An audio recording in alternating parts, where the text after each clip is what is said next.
할렐루야. 주일 3부 예배에 나오신 한 분 한 분을 사랑하고 또 환영합니다. 오늘은 2025년도의 마지막 성찬 주일입니다. 여러분 그동안 대속의 은혜에 감사하여 사셨을 거라 믿습니다. 오늘도 그 은혜에 감사하여서 또 전심으로 하나님을 찬양하며 나아가겠습니다.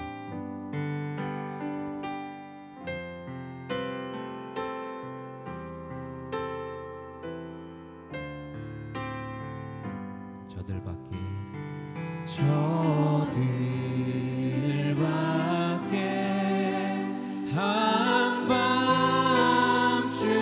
한밤중에 양틈에 자던 목자들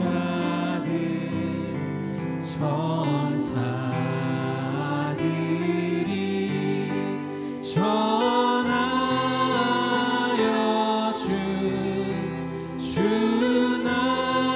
주나신 소식 노엘 노엘 노엘 노엘 노엘 노엘 이스라엘 왕이 나셨네. 저 동방에 별 하나가 이상한 빛을 비추어 이 땅 위에 큰 영광이 나타날 징조 보였네.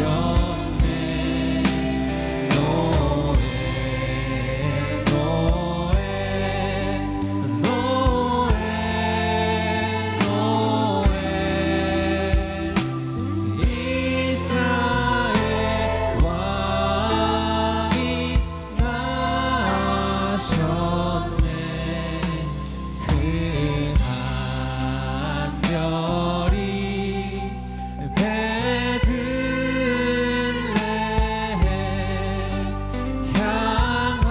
향하여 바로 가더니 아기 예수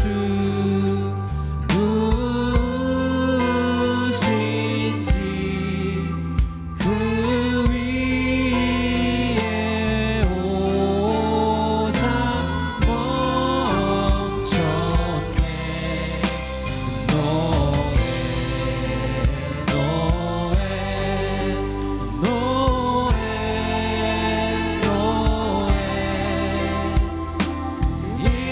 이스라엘 왕이 다시 한번 노엘 노엘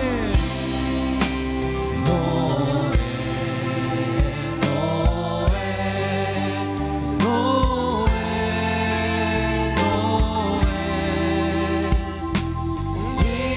이스라엘 왕이 4절 찬양할까요?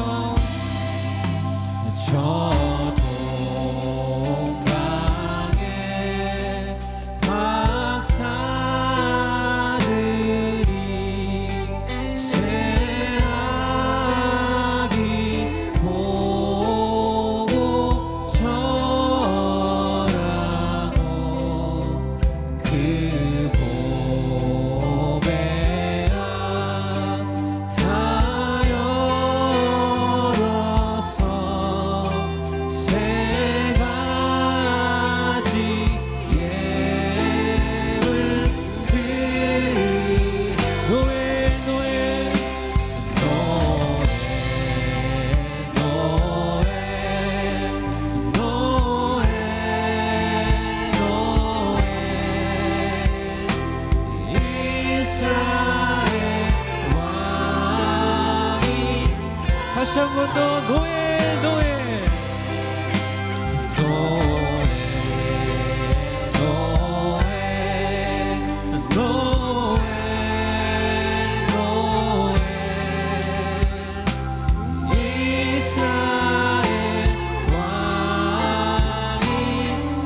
다시 한 번 더 노엘 노엘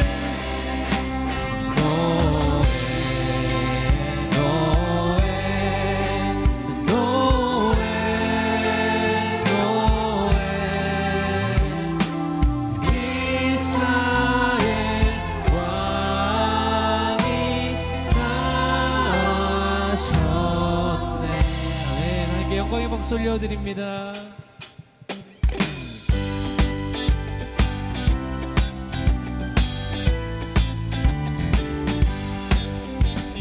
구주의 십자가 보혈로 죄 씻음 받기를 원하네. 내 죄를 씻으신 주 이름 찬송. 다시 한 번 더 구주의 십자가 보혈로 죄 씻음 받기를 원하네. 내 죄를 씻으신 주 이름 찬송합시다. 할렐루야. 찬송합시다. 찬송합시다. 내 죄를 씻으신 주 이름 찬송합시다. 죄악을 속하여 주신 주 내 속에 들어와 계시네. 십자가 앞에서 주 이름 찬송합시다. 찬송합시다. 찬송합시다. 내 죄를 씻으신 주 이름 찬송합시다. 주 앞에 흐르는 생명수 날 씻어 정하게 하시네. 내 깊은 정성을 다하여 찬송합시다. 찬송합시다. 찬송합시다. 내 죄를 씻으신 주 이름 찬송합시다. 내 주께 회개한 주께 회개한 영혼은 생명수 가운데 젖었네. 그 목도 수천한 주 이름 찬송합시다. 찬송합시다. 찬송합시다. 내 죄를 씻으신 주 이름 내 주께 회개한 영혼은 회개한 영혼은 생명수 가운데 젖었네. 그 먹고 순천한 주 이름 찬송합시다. 할렐루야. 찬송합시다.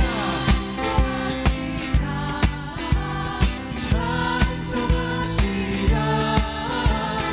내 죄를 씻으신 주 이름 죄에서 자유를 얻게 함은 자유를 얻게 함은 보혈의 능력 주의 보혈 시험을 이기고 승리하니 참 놀라운 능력. 죄에서 자유를 얻게 함은 보혈의 능력 주의 보혈 시험을 이기고 승리하니 참 놀라운 능력이로다. 주의 보혈 능력이 또다. 주의 피 이루어 주의 보혈 그 어린 양 매우 귀중한 피로 육체의 정욕을 이기는 보혈의 능력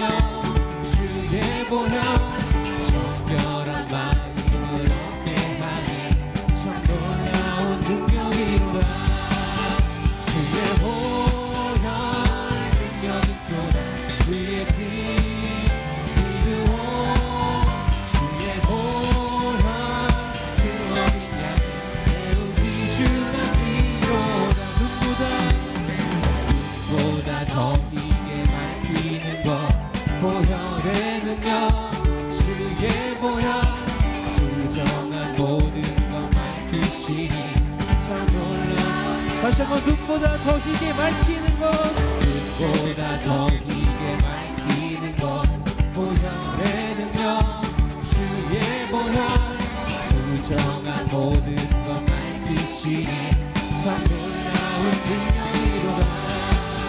주의 보혈 능력이로다. 주의 피 믿으오. 주의 보혈 그 어린 양의 매우 귀중한 피로 구주의 복음을 구주의 복음을 전할 제목, 보혈의 능력, 주의 보혈, 날마다 나에게 찬송 주님 참 놀라운. 구주의 복음을 전할 제목, 구주의 복음을 전할 제목, 보혈의 능력, 주의 보혈, 날마다 나에게 찬송 주님 참 놀라운. 주의 보혈, 주의 보혈 능력 있구나. 주의 피 믿으오. 주의 보혈 그 어린 양의 매우 귀중한 다시 한 번 더 주의 보혈, 능력 있구나. 주의 피 믿으오. 주의 보혈 그 어린 양의 매우 귀중한. 다시 한 번 더 주의 보혈, 주의 보혈 능력 있구나. 주의 피 믿으오. 주의 보혈 그 어린 양의 매우 귀중한 피로다.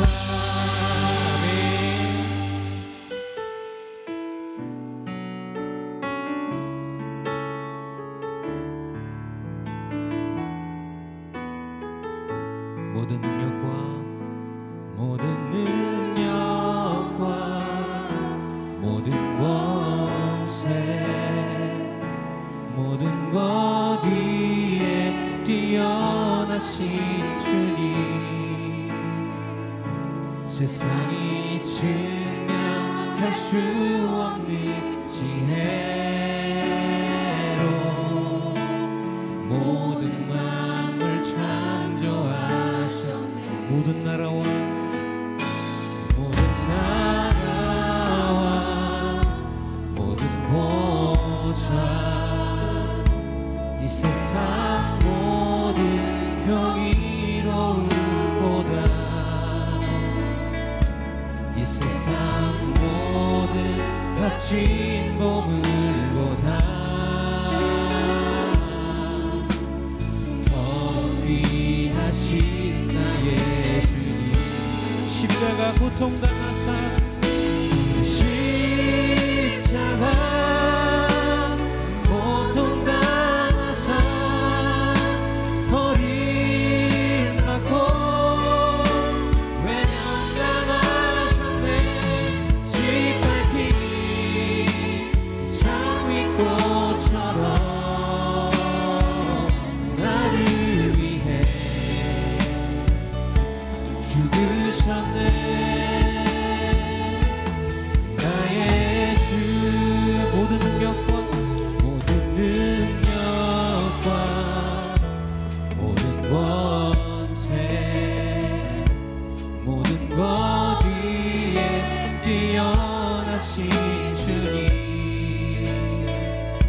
세상이 증명할 수 없는 지혜로 모든 만물 창조하셨네. 모든 나라와 모든 보좌, 모든 보좌,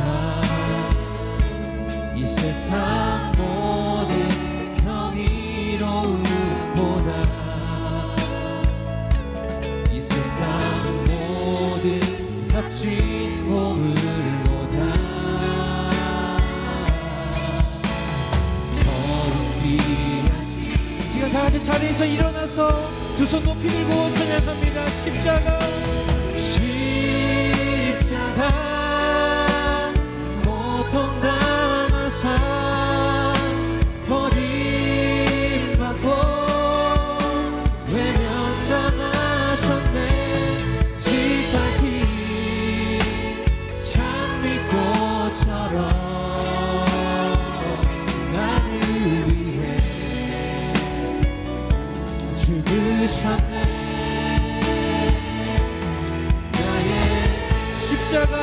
고통당하사 십자가 고통당하사 버림받고 외면당하셨네. 지밟힌 장미꽃처럼 나를 위해 죽으셨네. 다시 한 번 더 십자가 고통당하사 십자가 고통당하사 버림받고 외면당하셨네. 짓밟힌 장미꽃처럼 나를 위해 죽으셨네. 이 시간 오늘의 예배를 위하여서 다같이 주여 삼창하시고 통성으로 기도합니다. 주여 주여 주여. 하나님 오늘 너희들 예배자 우리 가운데 불러주시니 감사합니다. 하나님 우리를 위해서 돌아가신 그 사랑 제 속에 그 은혜를 잊지 않는 자들 되어 지키게 하여 주시옵소서. 2025년의 마지막 성찬 예배입니다. 하나님 함께하여 주시옵소서. 하나님의 은혜를 더욱더 잊지 아니하고 우리를 위해 어떻게 희생하셨는지 어떻게 돌아가셨는지 또한 오늘 한 해 동안 우리를 위해 우리를 어떻게 이끌어 주시는지를 다시 한번 상기되는 시간 되게 하여 주시옵소서. 그래서 주님 더욱더 감사가 흘러넘쳐서 더욱더 감사함으로 주님을 바라보게 하여 주시옵소서. 주님께만 감사와 영광 올려드리는 우리가 되게 하여 주시옵소서. 하나님 연약하고 부족한 우리이지만 그럼에도 불구하고 우리의 모든 연약한 믿음을 붙잡아 주시니 감사합니다. 더욱더 감사가 흘러넘치는 시간 되게 하시고 우리 삶 가운데 감사와 영광을 올려드리게 하여 주시옵소서. 우리 삶 입술로만 감사하는 것이 아니라 입으로만 찬양하는 것이 아니라 우리 심령으로 우리의 모든 행위로 주님을 찬양하고 나타내기 원합니다. 그 삶 가운데 하나님의 당신의 향기를 드러내게 하여 주셨고 하나님만을 홀로의 영광을 받아주시고 하나님만 홀로 예배하는 것 되게 하여 주시옵소서. 우리의 모든 예배를 받아주시옵소서. 함께하여 주시니 감사합니다. 찬양하라 내 영혼아 찬양하라 내 영혼아 찬양하라 내 영혼아 내 속에 있는 것들아 다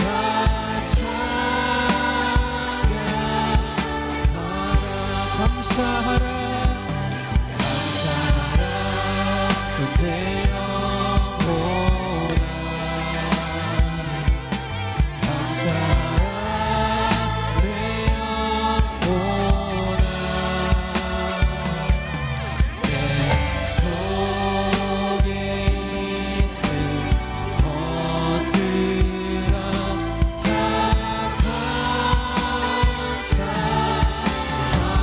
기뻐하라 나의 영혼아 기뻐하라 내 영혼아 기뻐하라 내 영혼아 내 속에 있는 것들아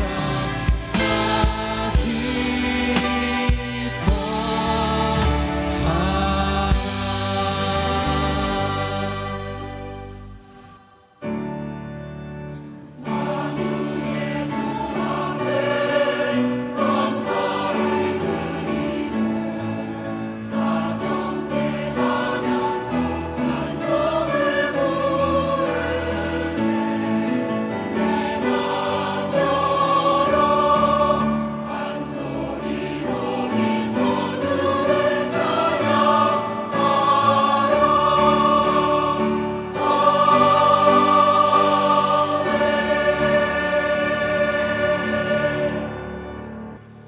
하나님은 영이시니 예배하는 자가 영과 진리로 예배할지니라. 아멘.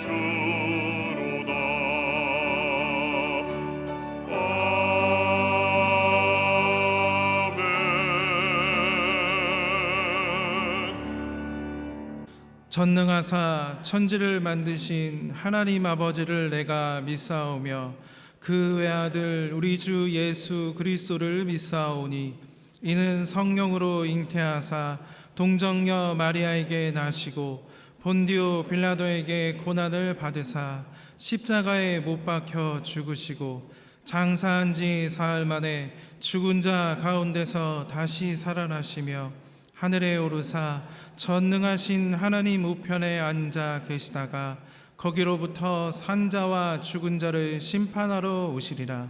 성령을 믿사오며 거룩한 공교회와 성도가 서로 교통하는 것과 죄를 사하여 주시는 것과 몸이 다시 사는 것과 영원히 사는 것을 믿사옵나이다. 아멘.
모든 만물들을 지어주시고 우리들의 생사하복을 주관하시는 하나님, 그 크신 사랑과 은혜에 감사를 드립니다.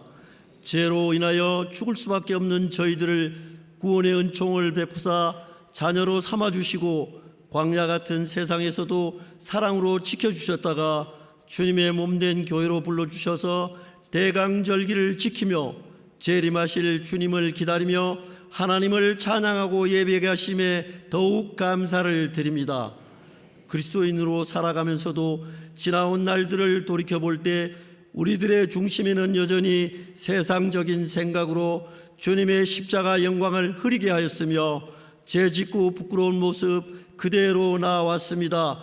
이 시간 회개합니다. 용서하여 주시옵소서.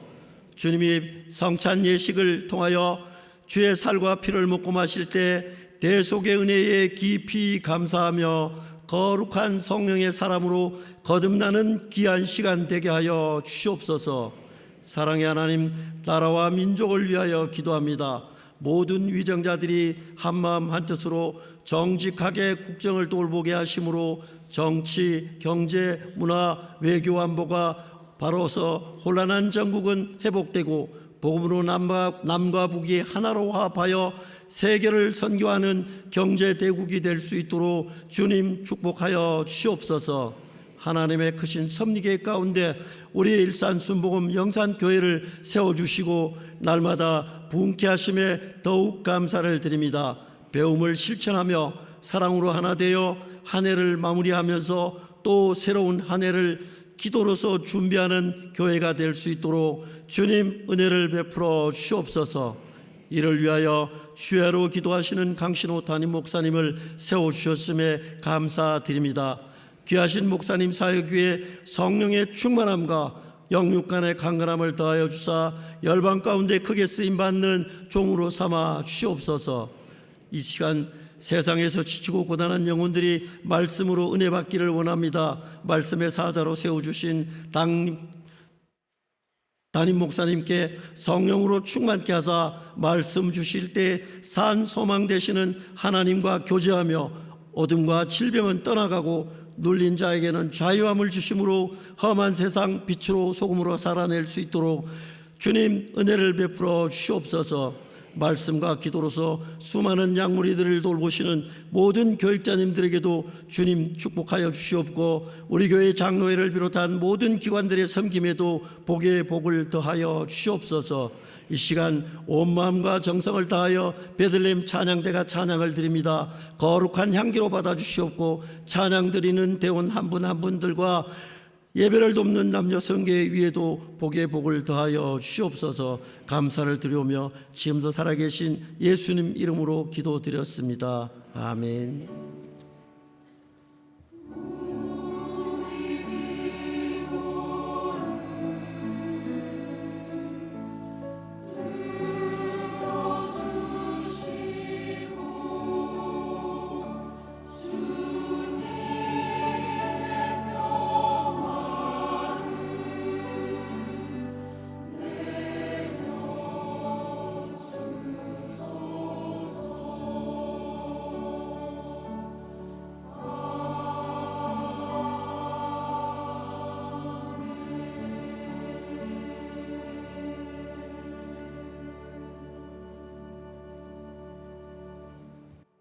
오늘 은혜 받으실 하나님의 말씀은 마태복음 21장 23절에서 32절 말씀입니다.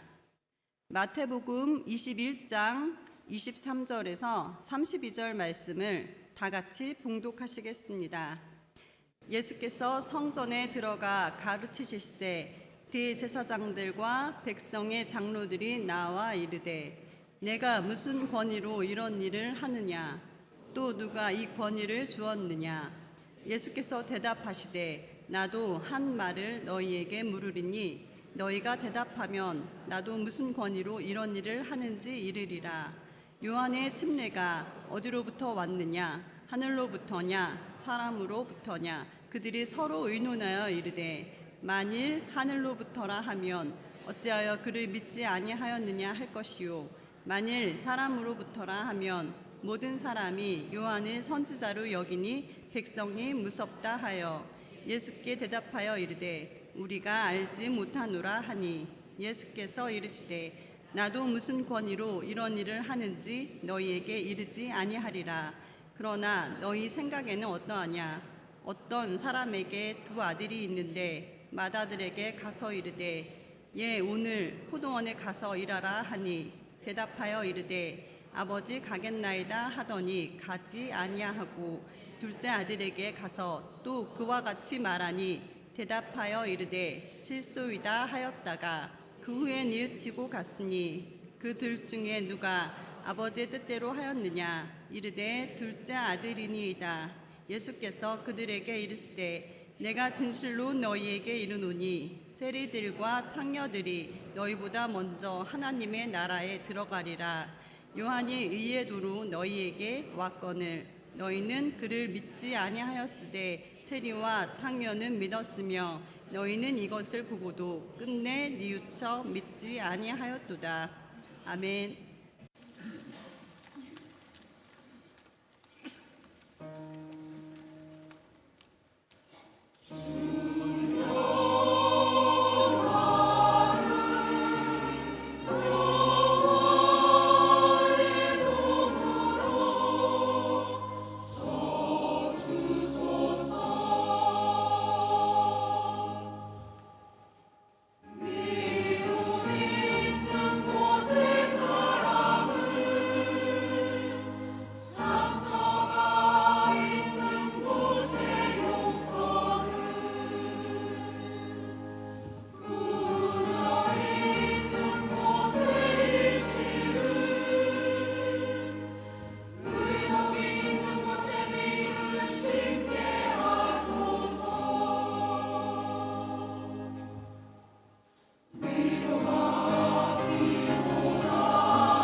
할렐루야.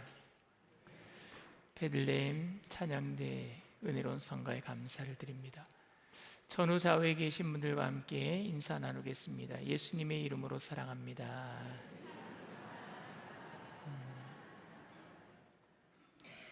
말씀의 제목을 함께 따라해 주시길 바랍니다. 잘 기다리는 것, 뉘우침.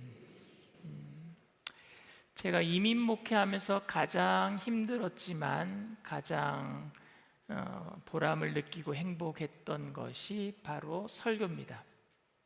지금도 설교가 가장 힘들지만 설교하면서 가장 행복해요. 근데 이민 목회 때는 더 힘들었던 게 뭐냐?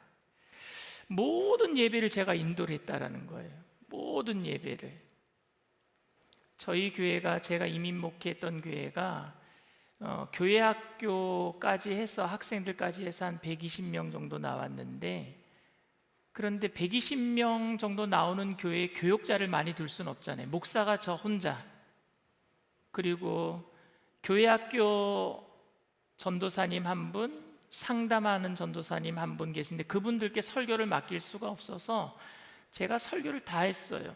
얼마나 설교를 많이 했느냐, 월요일 날은 새벽 예배를 안 했습니다. 왜냐하면은 주일날 예배 드리고 성도님들도 월요일날 새벽에 나오는 게 너무 힘들어서 저도 쉬어야 되고, 그래서 혼자 설교하다 보니까 월요일날 새벽 예배가 없고 화요일부터 토요일까지 새벽 예배 5번 제가 설교, 그리고 수요일날 저녁 예배 제가 설교, 금요일날 저녁 예배 제가 설교, 목요일날 성경 공부반 제가 설교, 토요일날 청년 성경 공부반 제가 설교, 주일날 1부부터 3부 예배까지 3번 설교. 그러면 여러분 몇 번 설교한 거예요? 12번 했어요. 일주일에 12번 설교를 했어요. 지금은 얼마나 편한지 모릅니다. 지금은 일주일에 6번밖에 안 해요. 반으로 완전히 줄었어요. 제가 설교에 집중한다라는 이유로 늘 설교 준비해야 되는 거예요. 일주일에 12번 설교해야 되니까, 늘 설교 준비해야 되니까 설교에 집중한다라는 이유로 아이들을 학교에 데려다 주고 데리고 오는 일을 그냥 영어로 라이드라 그러는데 그거 아내가 다 했고요. 그리고 집에서 쓰레기 버리는 거 있죠? 그 웬만한 거는 아내가 다 했습니다. 왜냐하면 저 설교에 집중하라고 아내가 다 도와주는 거죠. 아내는 그런 일들을 기쁨으로 여겼습니다. 그런데 아주 가끔은 저에게 합당한, 타당한 이유를 대고 아이들 학교에다 좀 데려다주고 데리고 오라는 라이드를 부탁하든지, 아니면은 쓰레기를 좀 버려달라고 집 앞에, 제가 예배하러 교회 나갈 때에 집 앞에 문 앞에다가 봉투를 놔놔요. 좀 가다가 좀 버리라고. 그러면은요, 제가 꼭 어깃장을 놓습니다. 싫어, 못해. 나 설교 준비해야 돼. 나 빨리 교회 가야 돼. 시간 없어. 이렇게 말해서 아내의 속을 다 긁어놔버려요. 그러면 아내가 이런 얘기를 합니다. 어쩌다가 한번 부탁한 건데 들어주면 안 됩니까? 알았어요. 내가 할게요. 그냥 가세요. 이렇게 말합니다. 그러고 나면은요, 저도 마음이 조금 미안한 마음이 들어서, 그래서 새벽 예배 가면서 쓰레기 봉투를 제가 들고 나가서 버려주든지, 아니면 새벽 예배가 마친 이후에 아이들을 데리고 학교 가자, 내가 데려다 줄게, 아이들을 데려다 주기도 합니다. 그러면 아내가 속으로 이렇게 생각했을 것 같아요. 아니, 할 거면 그냥 할 것이지, 알아서 하고 그냥 할 것이지, 꼭 사람 마음 다 긁어놓고 저렇게 하니. 여러분, 저 같은 부류의 사람은 뭐냐? 해놓고 욕먹는 스타일이에요. 여기에 저와 같은 분이 몇 분 계신 것 같아요. 그런데 오늘 본문에 보니까 아버지의 마음을 아프게 해놓고 말을 들은 둘째 아들이 나옵니다. 제가 생각하기에는 오히려 첫째 아들이 아버지 면전에서는 이해했잖아요. 그러니까 아버지의 마음을 좀 흡족하게 해드린 예의 바른 아들은 첫째 아들 같아요. 그 면전에다 대고 아버지에게 실소이다 하는 거는 정말 나쁜 자식이잖아요.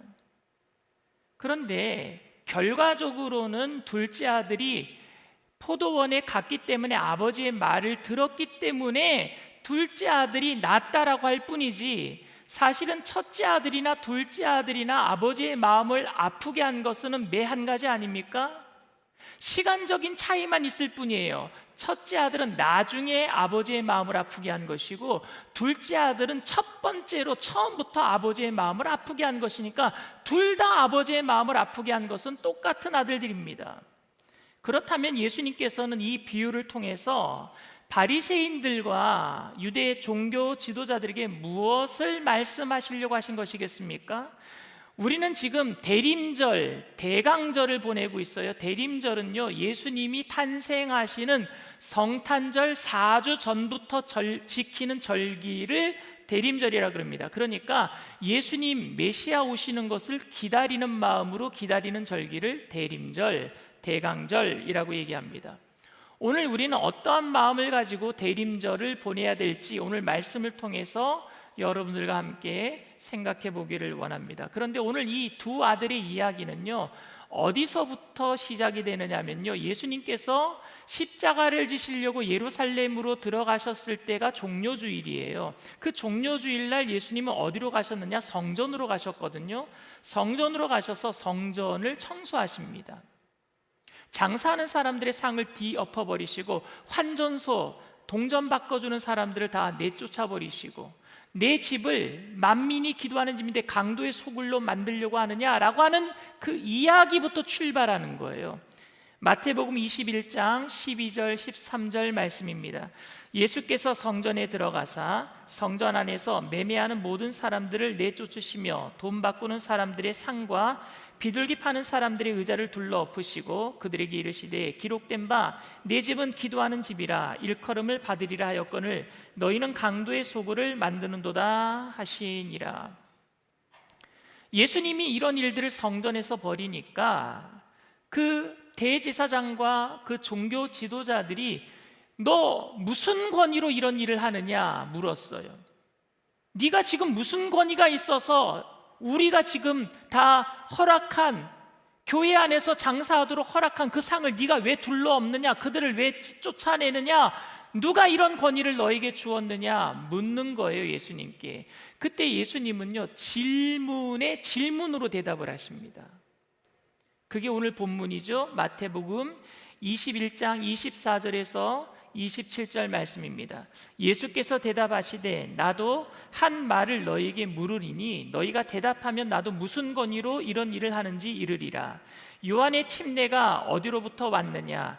하늘로부터냐 사람으로부터냐? 그들이 서로 의논하여 이르되 만일 하늘로부터라 하면 어찌하여 그를 믿지 아니하였느냐 할 것이요 만일 사람으로부터라 하면 모든 사람이 요한을 선지자로 여기니 백성이 무섭다 하여 예수께 대답하여 이르되 우리가 알지 못하노라 하니 예수께서 이르시되 나도 무슨 권위로 이런 일을 하는지 너희에게 이르지 아니하리라.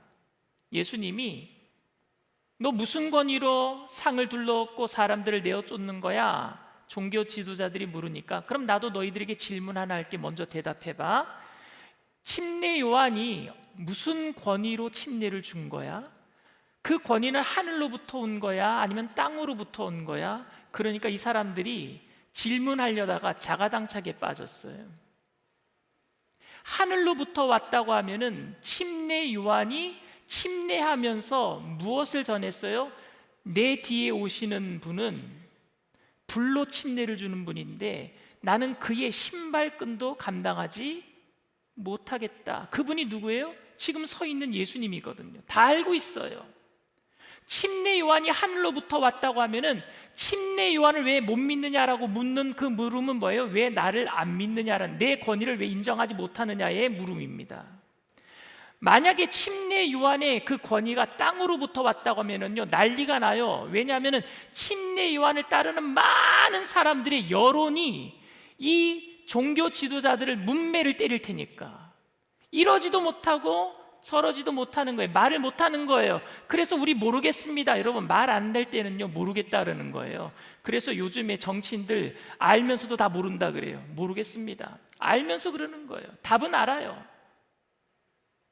그러니 예수님이 그들을 향해서 그럼 나도 직접적으로는 너희에게 내 권위가 어디에서 왔는지는 말 안 하겠어. 그런데 비유로 말해줄게 하면서 두 아들의 비유를 드는 겁니다. 한 아버지가 포도원을 갖고 있는데 첫째 아들에게 포도원에 가서 일 좀 해줄래 하니까 첫째 아들이 예 하고 안 갔어. 그래서 아버지가 둘째 아들을 불러서 둘째 아들한테 너 포도원에 가서 일 좀 해줄래? 그러니까 둘째 아들은 싫어요 하고 나중에 뉘우치고 갔어. 그러면 누가 아버지의 뜻대로 하였느냐? 정답이 나오죠. 답정너예요. 그래서 종교 지도자들이 이렇게 얘기를 합니다. 둘째 아들입니다 라고 얘기를 했어요. 여러분들은 첫째 아들에 속해요? 둘째 아들에 속해요? 여러분들은 어디에 속하는 것 같아요? 우리는 아들이 아니에요? 이것도 아니고 저것도 아니에요? 본문에 보면은요, 첫째 아들은 예하고 아버지의 말씀을 어겨버렸어요. 둘째 아들은 아니요 하고 뉘우치고 아버지의 말씀대로 살았대요. 무엇을 의미합니까? 죄 짓고도 하나님 나라에 가까이 갈 수 있는 사람들이 있고, 열심히 신앙생활하고 죄 안 짓고도 하나님 나라와 멀어져 가는 사람이 있을 수 있다는 말입니다. 여러분, 이 첫째 아들과 둘째 아들을 구분짓는 그 구분점이 여러분 뭐라고 생각하십니까? 예수님께서는 첫째 아들과 둘째 아들을 구분짓는 그 구분점을 말씀해 주고 있어요. 우리들은 지금 첫째 아들도 아닌 것 같고, 그렇다고 우리가 죄인들, 세리, 창녀처럼 죄짓고 세상에서 막 사는 죄인들이 아니니까 둘째 아들도 아니라고 생각하는데, 예수님은 둘 중에 하나라고 생각하셔요, 우리들을. 여러분, 첫째 아들이에요? 둘째 아들이에요? 예수님은 성경상에서 늘 언제든지 이렇게 사람들을 양과 염소, 특별히 여러분, 예수님이 십자가에 달리실 때 한쪽의 강도 또 다른 한쪽의 강도, 이런 식으로 말씀을 하십니다. 예수님이 십자가 달리실 때에 오른편에 있는 강도가 예수님 편을 들고 왼편에 있는 강도가 예수님을 욕한 게 아니라, 성경 읽어보세요, 한편 한편이라고 얘기해요.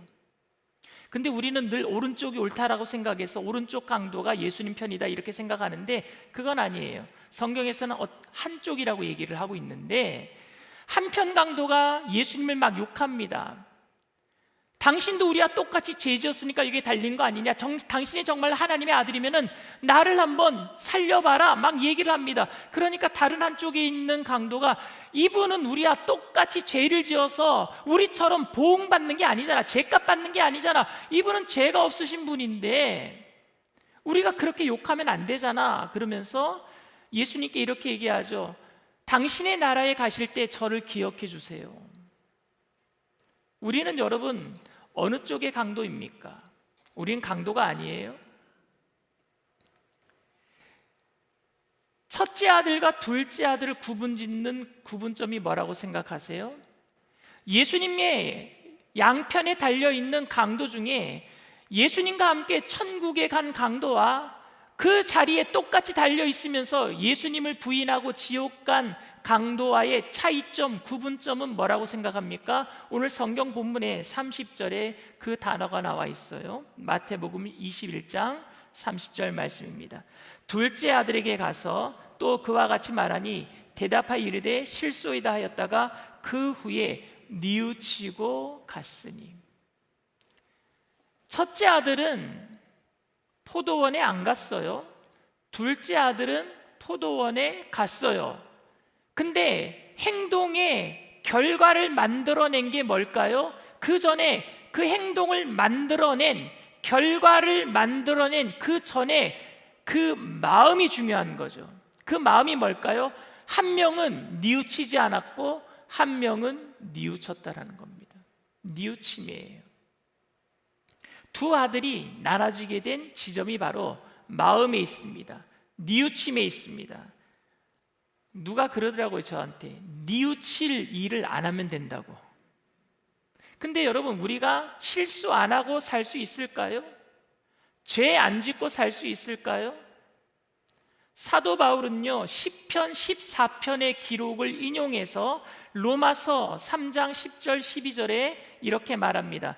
기록된 바 의인은 없나니 하나도 없으며 깨닫는 자도 없고 하나님을 찾는 자도 없고 다 치우쳐 함께 무익하게 되고 선을 행하는 자는 하나도 없나니 하나도 없도다. 죄 안 지을 사람이 이 땅에 하나도 없어요. 하나님이 사람을 만드시고 후회하셨다고 말씀하신 게 노아 홍수 사건에 나옵니다. 하나님은 회전하는 그림자도 없으시고 시건치 아니하시는 분인데 왜 후회하셨다고 얘기하셨을까요? 그 후회라는 단어가 창세기에 보면은 히브리 언어로 체아카라고 쓰여 있습니다. 근데 그게 뭐냐, 무슨 뜻이냐면은요, 탄식하다라는 의미예요. 탄식하다라는 건 뭐냐, 아프셨다라는 얘기예요. 아프셨다. 근데 그걸 한글에서 좀 단어를 좀 찾다 보니까 잘못 번역된 거예요. 하나님이 후회하신 것처럼. 아니요, 탄식하시고 마음이 아프셨다라는 거예요. 자식을 낳는데 자식이 원하는 대로 살지 못하니까, 자식이 죄 지으니까 부모가 마음이 아팠다. 이게 최악화예요. 탄식했다. 그러면서 노아를 세우시고 홍수로 이 땅에 인간의 모든 죄를 다 쓸어버리신 다음에 노아가 예배를 드릴 때 하나님께서 무지개 언약을 하시잖아요. 그때 하나님이 이런 약속을 하십니다. 창세기 8장 21절 말씀이에요.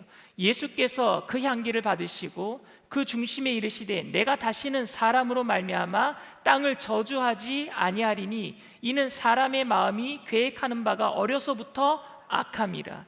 내가 전에 행한 것 같이 모든 생물을 다시 멸하지 아니하리라. 사람이 악한 걸 하나님이 아신 거예요. 선악과를 따먹은 이후로부터 사람들은요, 그 원죄를 가지고 태어나요. 그래서 여러분, 성선설, 아니요, 성경에서는 성악설이라고 얘기해요. 태어나면서부터 악해요. 예수님이 처음으로 공생애를 시작하실 때에 30살까지는 목수 일을 하셨어요. 갈릴리의 시골에서 목수 일을 하시다가 30살 되던 해에 침례 요한에게 침례 받으시고 처음으로 이제 등단하시는 거예요. 많은 사람들 앞에 나타나시는 거예요. 그 첫 설교가 뭔지 아십니까? 회개하라, 천국이 가까이 왔느니라. 뭐예요? 뉘우침에 관한 메시지입니다. 이스라엘 백성들이 메시아를 기다렸어요. 그 메시아가 이 땅에 오자마자 첫 번째 설교가 뭐냐? 그 기다린 사람들에게 회개하라, 천국이 가까이 왔다. 뉘우침에 대한 설교였단 말입니다. 뉘우침이 기다리는 사람들에게 잘 기다렸는지 잘못 기다렸는지에 대한 분기점이 됩니다. 예수님이 성전에 들어가셔서 장사하는 사람들과 돈 바꾸는 사람들을 다 내쫓으시고 난장판이었던 성전을 기도한 곳으로 만들려고 하셨어요. 그랬더니 종교 지도자들이 누가 너에게 이런 권위를 주었느냐 라고 따집니다. 그들은 교회가 기도하는 집이라는 것을 알고 있었어요. 예수님이 지금 무슨 사인을 주시는 겁니까? 그들이 잘못하고 있는 죄에 대해서 정지 사인을 보내주시는 거예요. 이제 그만해라. 강도의 소굴이 아니다. 교회는 기도하는 집이다. 만민은 기도하는 집이다. 그런데 그 정지 신호를 그들은 무시하고 더 완고하고 완악해져서 누구의 허락을 받고 이러느냐? 더욱 완고한 모습으로 예수님을 더 미워하게 됩니다. 예수님은 뉘우칠 줄 모르는 대제사장들과 장로들에게 그들이 평소에 죄인이라고 평가했던 세리와 창녀들을 들어서 이렇게 말씀하세요. 너희들보다 이 세리와 창녀가 먼저 하늘나라 천국에 들어가리라. 왜 이렇게 말씀하셨을까요, 여러분? 그들이 성전 뒤에 나와 사는 기도를 들었어요. 주님, 저는 죄인입니다. 어찌하면 좋겠습니까? 예수님은 성전에 들어오실 때에 먼저 길거리 내거리에서 바리새인들이 손을 들고 기도하는 모습을 봤어요. 하나님, 저는 일주일에 2번 금식합니다. 하나님, 저는 생활의 11조를 드립니다. 저보다 잘난 사람 없죠? 그 기도를 듣고 들어오셨는데 성전도 저 끄트머리에서 세리가 머리를 들지 못하고 하나님, 저는 죄인입니다. 어찌하면 좋겠습니까? 눈물을 흘리면서 기도하는 모습을 보고 들어왔단 말입니다. 누가 천국에 먼저 들어가느냐? 그래서 예수님이 그들을 다 보고 말씀하시는 거예요. 오늘 본문 마태복음 21장 31절 말씀입니다. 그 둘 중에 누가 아버지의 뜻대로 하였느냐? 이르되 둘째 아들이니이다. 예수께서 그들에게 이르시되 내가 진실로 너희에게 이르노니 세리들과 창녀들이 너희보다 먼저 하나님의 나라에 들어가리라. 대제사장과 장로들이 아니라 세리와 창녀들이 먼저 하나님 나라에 들어가게 되는 그 지점이 뭡니까? 뉘우침이에요. 회개입니다. 예수님은 대제사장들과 장로들에게 너희가 성전에서 하고 있는 짓거리가 잘못된 것인 줄 알고 너희들 알고 있지 않느냐? 그렇다면 회개해야 되지 않느냐? 저들의 기도 소리가 들리지 않느냐? 너희들보다 더 많은 죄를 지은 저들도 지금 저 뒤에서 기도하고 있는 모습이 보이지 않느냐? 그러면서 예수님은 상을 엎으신 거예요. 겉보기에 종교 지도자들은 신앙이 좋고 좋은 일도 많이 했습니다. 본문의 첫째 아들처럼 아버지 말씀에 예하고 척척척 대답은 잘했습니다. 하지만 그들은 아버지의 뜻대로 따르지 않았어요. 반면에 겉보기에 백성들의 피를 빨아먹는 세리들, 로마의 앞잡이들이었어요. 죄 짓는 것을 즐기는 것처럼 보이는 창녀들, 하나님의 뜻을 따라 살지는 못하지만 성전에 나와서 나를 불쌍히 여겨달라고 가슴을 칩니다. 통회하고 자복합니다. 일본의 신주쿠에 순복음 동경교회가 세워진 게 이영훈 목사님이 가셔서 건축을 한 거예요. 그런데 이영훈 목사님이 신주쿠에 동경순복음교회를 세우실 때에 모든 좌석에다가 뭐를 놨느냐면요, 크리넥스 티슈를 놨어요.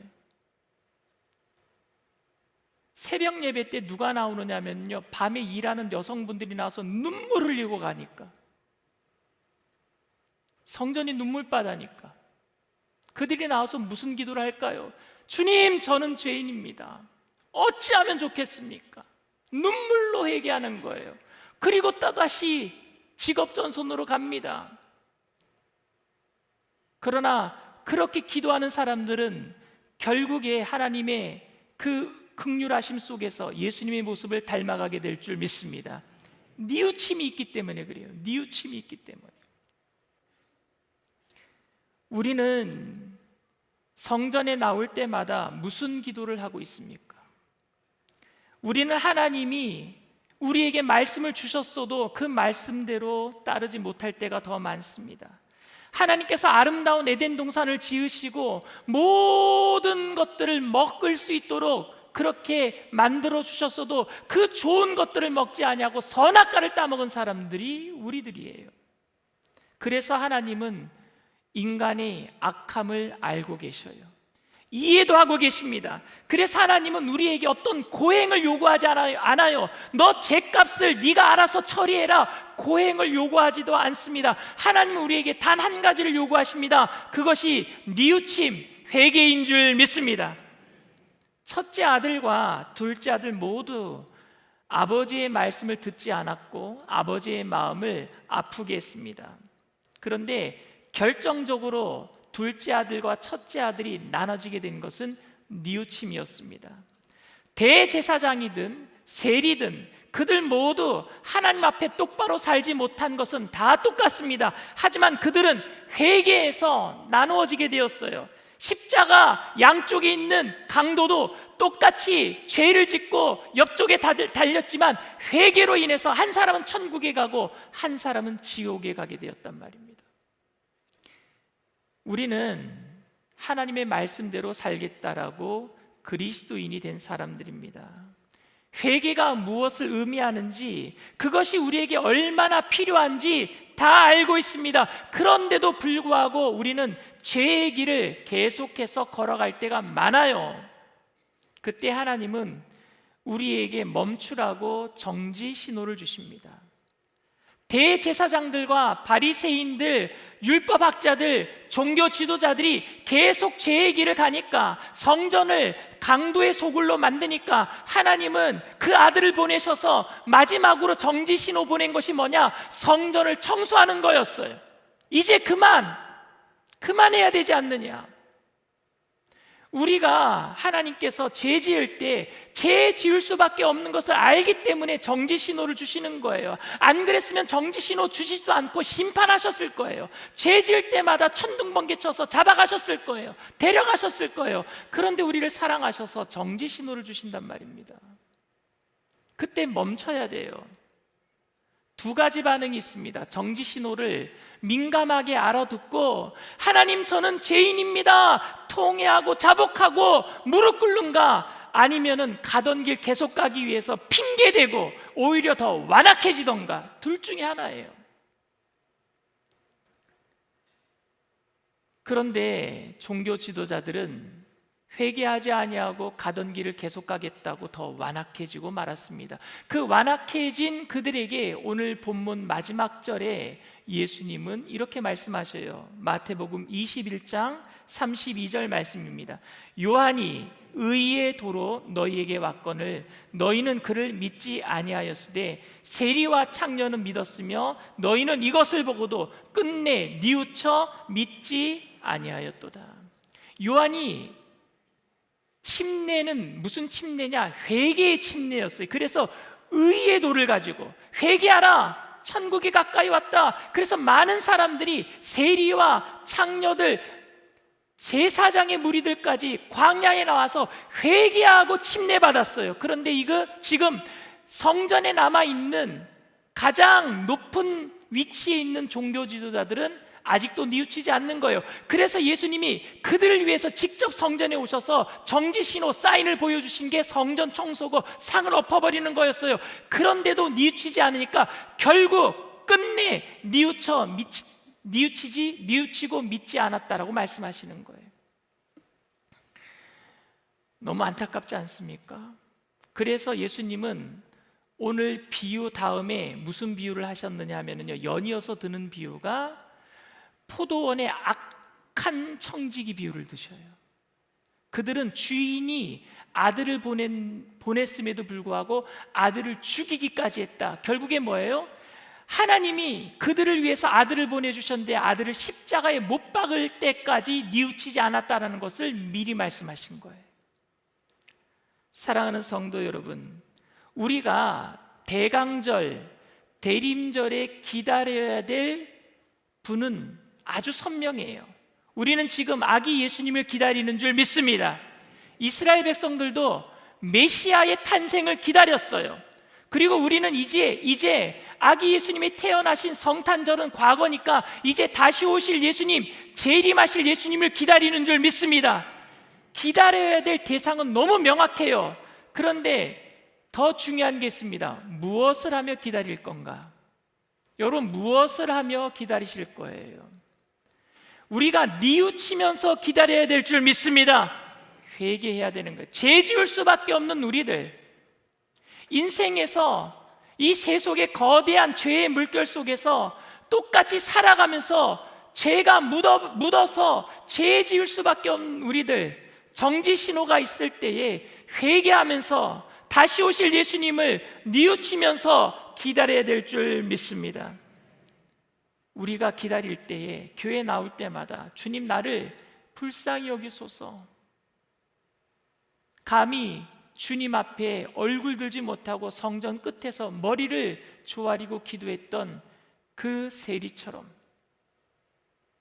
오늘 우리가 회개하고 통회하고 자복하며 주님께 나아갈 때 천국이 저 멀리 있는 것이 아니라 회개하는 우리 마음에 임하게 될 줄 믿습니다. 회개하라, 천국이 가까이 왔느니라. 그 뜻은 뭐냐? 회개하는 마음속에 이미 천국이 임하는 거예요. 우리 마음에 뉘우침으로 천국을 품고 다시 오실 예수님을 이 성탄의 계절에 잘 기다리는 저와 여러분들 되시기를 주님의 이름으로 축원을 드립니다. 이 시간 말씀을 생각하시면서 잠시 묵상으로 기도해 주시기를 바랍니다. 오늘 저희 교회에 처음 나오신 분이 계십니까? 예수님은 여러분들을요 지금까지 평생 기다리셨어요. 여러분들이 주님 앞에 나오기까지. 예수님은요 기다림의 대가인 것 같아요. 막 윽박지르지 아니하시고 강압적으로 우리를 인도하시는 분이 아니라 우리가 주님 앞에 자발적으로 나올 수 있도록 세상의 모든 것들을 예수님께서 사랑하시고 덮어주시고 인내해 주시고 결국에 우리가 주님을 믿을 수 있도록 환경을 만들어 주시고 열어주셔서 주님께 나오게 하신 줄 믿습니다. 오늘 여러분들이 처음으로 예배드리고 그 기다리셨던 예수님 앞에 나오셨다면 오늘 예수님이 정말 기뻐하시는 날이에요. 한 영혼이 천하보다 귀한데 그 한 영혼이 오늘 예수님께 나왔으니 얼마나 기뻐하시겠습니까? 이제는 우리 차례가 된 것 같아요. 다시 오실 예수님을, 내가 예수님을 믿을 때에 나도 기다리겠습니다. 나도 잘 기다리겠습니다. 뉘우치면서 그동안 지었던 모든 죄를 회개하면서, 그리고 거룩하신 예수님을 닮아가면서 잘 기다리겠습니다. 그게 믿음이에요.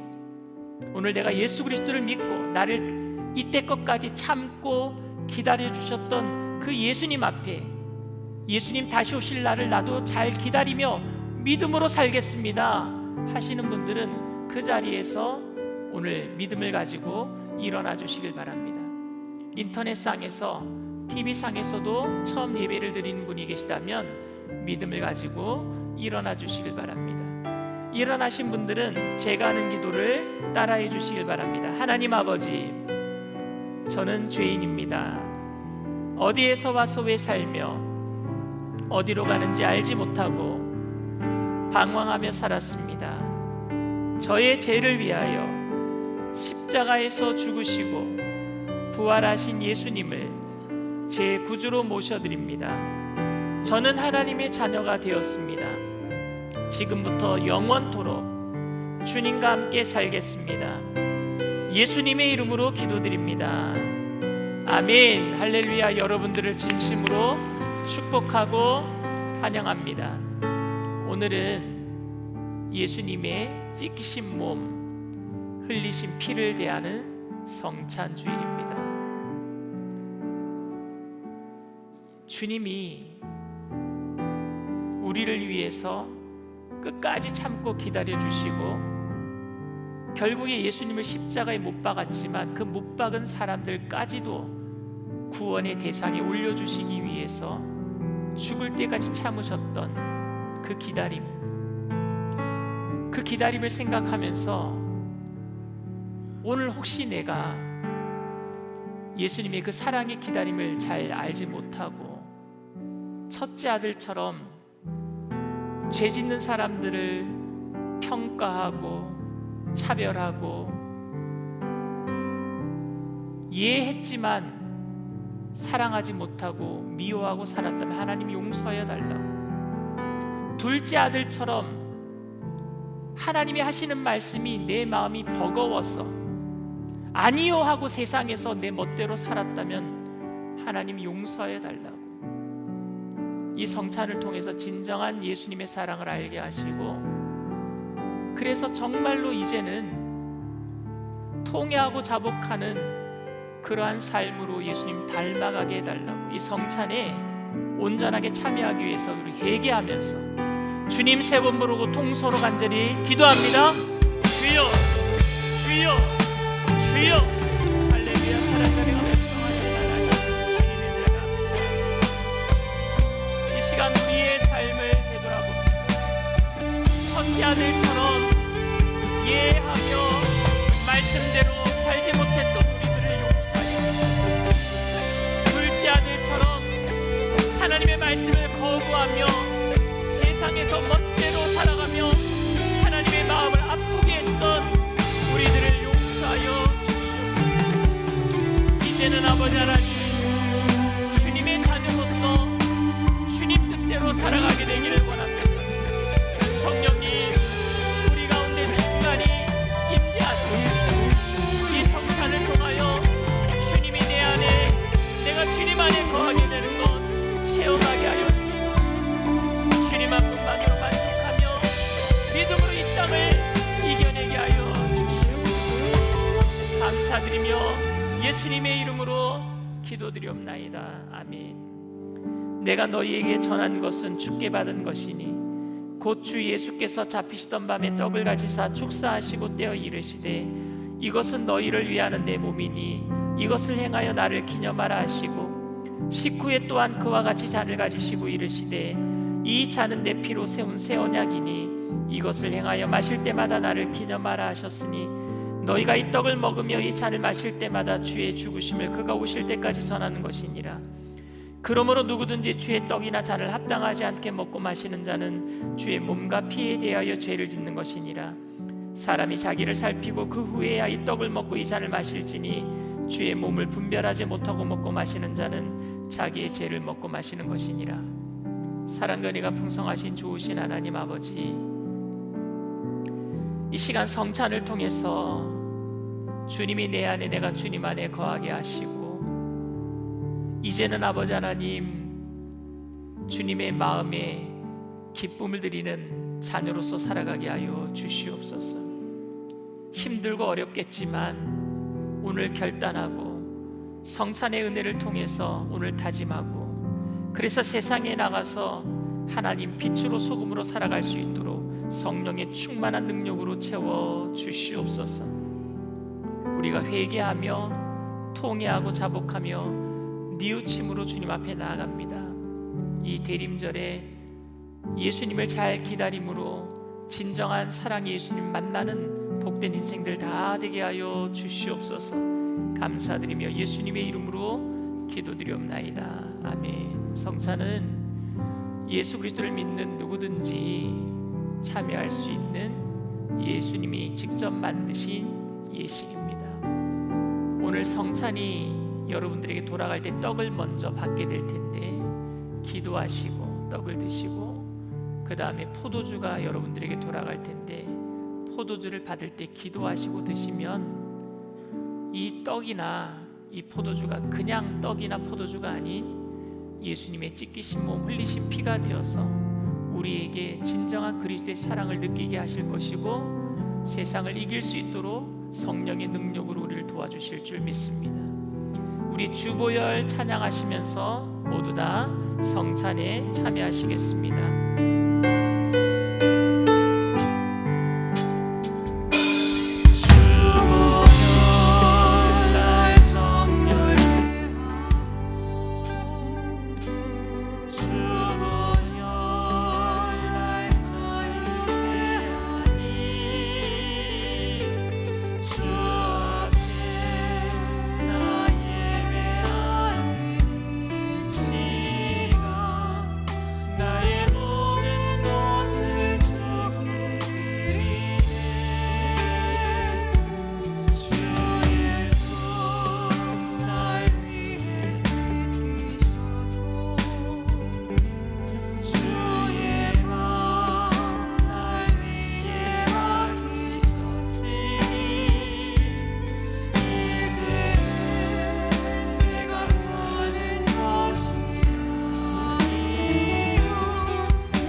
양심에 화인 맞는다라는 말이 있죠. 화인 맞는 게 뭘까요?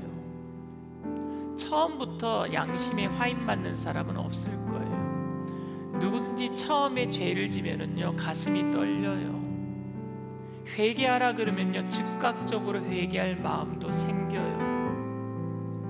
그런데 그 골든 타임을 놓치잖아요. 시간이 지나면 회개 안 해도 지나가고 나면은 괜찮아져요. 그리고 똑같은 죄를 지을 때 조금 무뎌져요.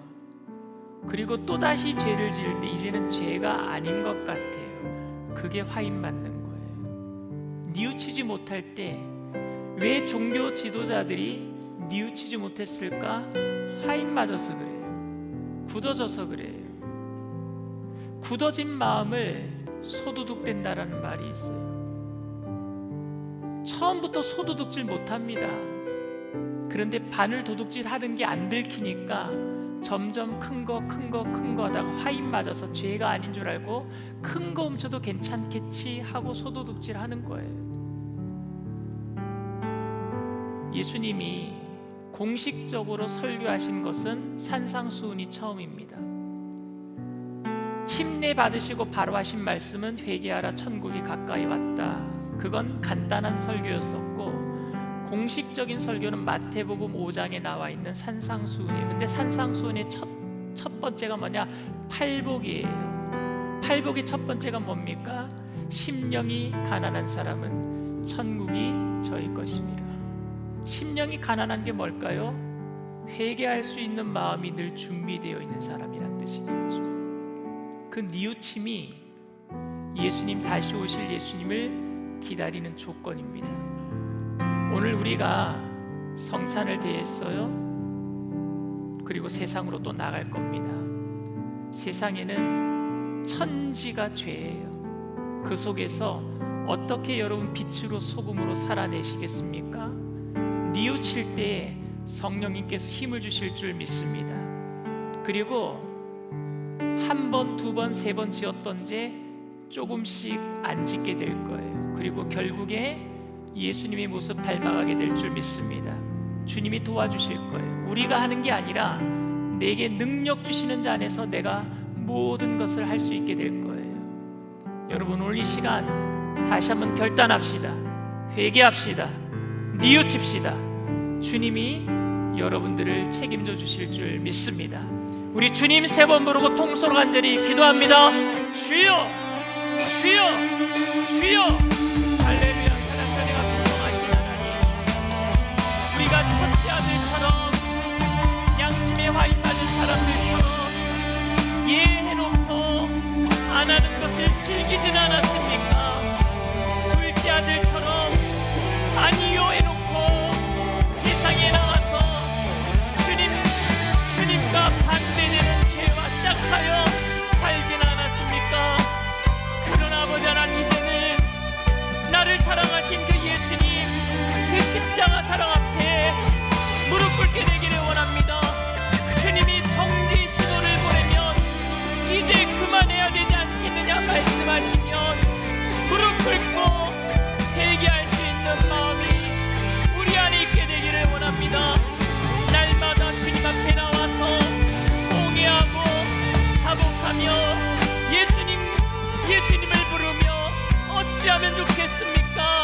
기도할 때에 성령님 회개의 영을 부어주셔서 우리로 하여금 예수님 닮아가게 하시고, 하나님 아버지 하나님, 우리가 주님 앞에 온전히 세워지기까지 포기하지 아니하시며 우리와 함께 동행하시는 성령의 능력 가운데 내게 능력 주시는 자 안에서 내가 모든 것을 할 수 있음을 고백하며 승리할 수 있도록 하나님 도와주시옵소서.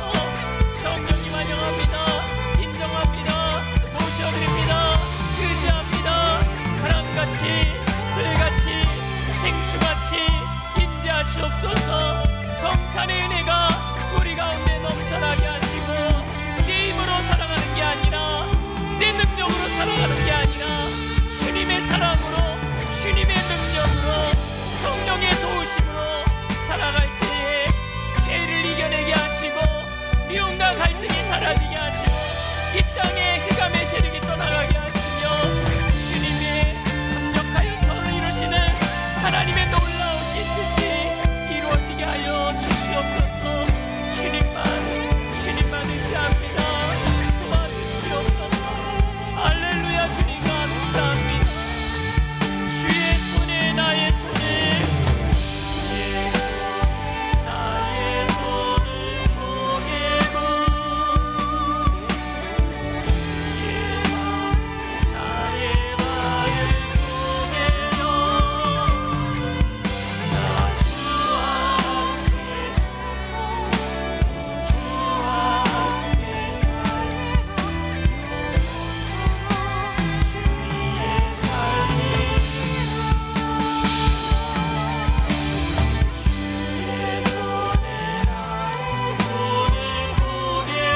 문제가 있는 분은, 가슴에 아픈 곳이 있으신 분은 믿음을 가지고 아픈 곳에 손을 얹으시길 바랍니다. 사랑 은혜가 풍성하신 좋으신 하나님, 우리가 첫째 아들이었습니다. 이해해놓고 양심에 화인 맞은 사람처럼 우리가 원하는 대로 살았습니다. 우리가 둘째 아들이었습니다. 주님의 말씀 듣기 싫어서 반대하고 세상에 나가서 내 멋대로 죄와 짝하여 살았던 우리들입니다. 우리가 첫째 아들이든지 둘째 아들이든지 이제는 아버지 하나님 회개하라, 천국이 가까이 왔다. 주님 다시 오실 그 예수님을 기다리는 이 시기에 뉘우침으로 잘 기다리며 주님 맞이하게 되기를 원합니다. 우리의 마음에 하나님 가난한 심령을 주시옵소서. 주님 없으면은 하나님이 살지 못하는 통회하고 자복하는 심령을 주시옵소서. 그래서 하나님 아버지, 천국을 내 마음속에 누리며 이 땅에서 하나님 아버지 주님의 선한 영향력을 미치며 살아가게 하여 주시옵소서. 예수님을 믿는 모든 하나님의 귀한 백성들이 예수님 닮아갈 수 있도록 교회 나올 때마다, 예배 때마다 통회하고 자복하는 심령으로 뉘우칠 때에 성령의 능력을 부어주셔서 우리의 능력이 아닌 주님의 능력으로 죄를 멀리하고 주님을 닮아갈 수 있도록 성령님 도와주시옵소서.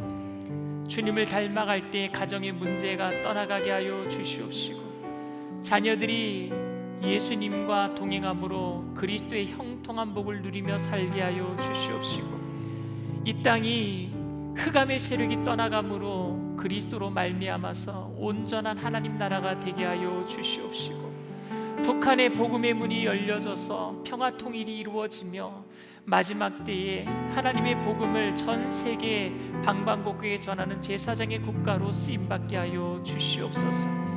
그의 나라와 그 의를 구하는 믿음의 백성들의 삶 가운데 영혼이 잘되게 하시고 범사가 잘되게 하시고 강건케 하여 주시옵소서.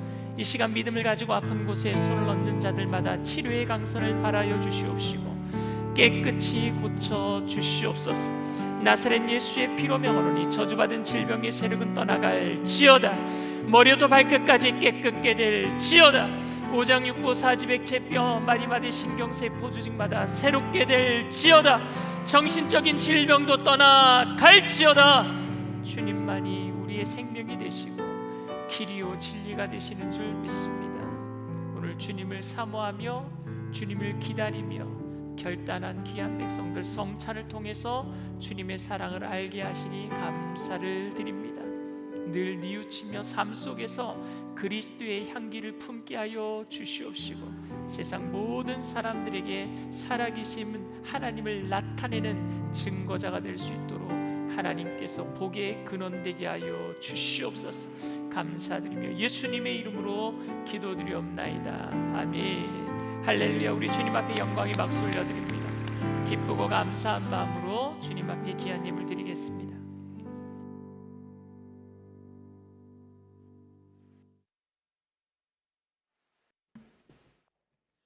사랑과 은혜가 풍성하신 참으로 좋으신 하나님 아버지, 은혜와 사랑을 감사합니다. 지난 한 해 동안도 지켜 보호해 주셨다가 오늘 거룩한 성일 성찬주일 예배로 불러주셔서 하나님 앞에 신령과 진정으로 예배드리게 하시니 감사드립니다. 이 시간 강신호 담임 목사님을 통하여 생명의 말씀, 진리의 말씀으로 큰 은혜 주시니 감사합니다. 받은 은혜 감사하여 정성껏 준비한 예물 드리기 원합니다. 기쁘고 즐거운 마음으로 드릴 수 있도록 성령님 인도해 주시옵소서. 예수님의 이름으로 기도드리옵나이다. 아멘.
봤니?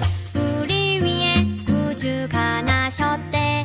베들레헴 작은 마국 안에서 오늘 태어나셨대. 우릴 죄악 가운데 버려둘 수 없어서 하나님의 사랑이 여기 내려오셨대.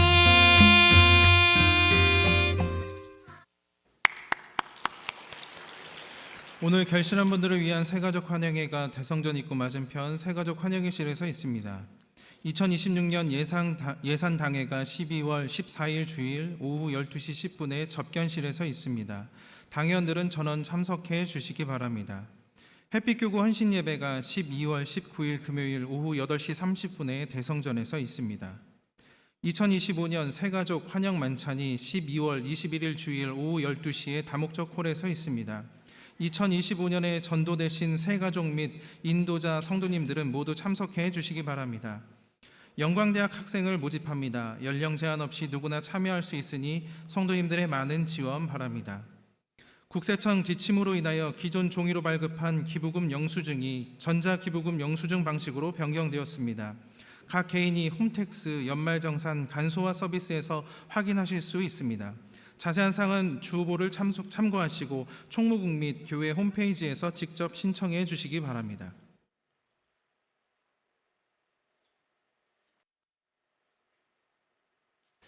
우리 교회 학교 아이들이 지난 11월 달에 아나바다 행사를 해서 자기네들이 집에서 쓰던 인형들, 물건들 갖고 와서 여기서 강매를 했어요. 강매. 그러니까 어른들이 다 사주겠어요. 그래서 400만 원을 모았어요. 400만 원. 그걸 가지고 서울역에 있는 노숙자들 이 백팩에다가 한 200개 정도 만들어서 거기에 한 물건 따뜻한 음식들, 뭐 겨울 용품들을 넣어서 다 나눠주고 온 거예요. 우리 박수합시다. 감사합니다. 아이들도 하는데 우리들도 해야 될 줄 믿습니다. 연말연시가 됐는데 우리 그 사랑의 우리 그 영산 종합 선물 세트 있잖아요. 만들어서 또 많은 곳에 할 수 있도록 우리 성도님들도 계속적으로 기도해 주시고 후원해 주시길 부탁을 드립니다. 우리 다 같이 일어나셔서 우리 교회 구호 제창하시겠습니다. 모이기에 예배에 사랑으로 할렐루야. 사랑과 은혜가 풍성하신 좋으신 하나님, 주님의 은혜를 감사합니다. 늘 가난한 심령으로 주님 찾고자 간절한 마음으로 주님 앞에 나와서 예배드리고 은혜 받고 감사함을 담아서 귀한 예물 주님 앞에 올려드리오니 하나님 기뻐 받아 주시옵소서. 귀한 예물 쓰여지는 곳에 그리스도의 향기 되게 하셔서 죽어가는 많은 영혼들이 뉘우치고 주님께로 돌아오는 구원의 예물 되게 하여 주시옵시고 바치신 손길들마다 천배 만배로 누르고 늘어서 넘치도록 채워주실 때 계속해서 우리 주님께서 주신 모든 것들을 가지고 나눠주고 꾸어주고 베풀며 살아가는 예수님 닮아가는 믿음의 부자들 다 되게 하여 주시옵소서. 감사드리며 예수님의 이름으로 기도드립니다. 아멘.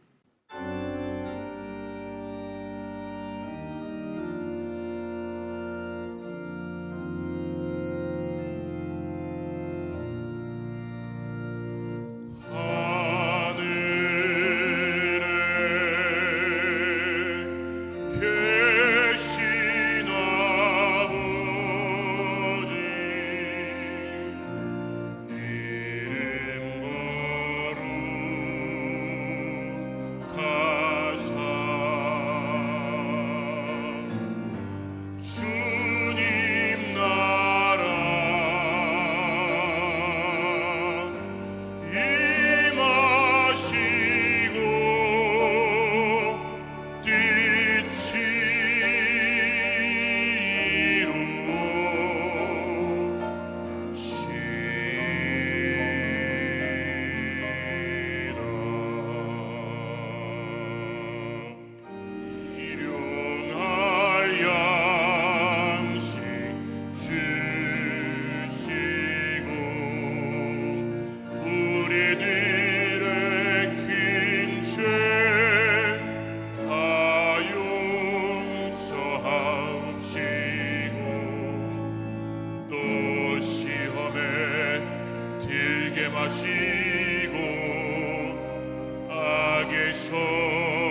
그러면 우리 주 예수 그리스도의 무한하신 은혜와 아버지 하나님의 영원하신 극진하신 사랑하심과 보혜사 성령님 내주교통 충만하시고 위로하시는 축복이 이 성탄의 계절에 다시 오실 예수님을 잘 기다리기 위해서 통회하고 자복하는 심령으로 뉘우치며 예수님 닮아가기로 결단하는 믿음의 백성들, 개인, 가정, 사업, 직장, 자녀, 학업생활, 범사 전체 위에 지금으로부터 영원토록 함께 하실지어다. 아멘.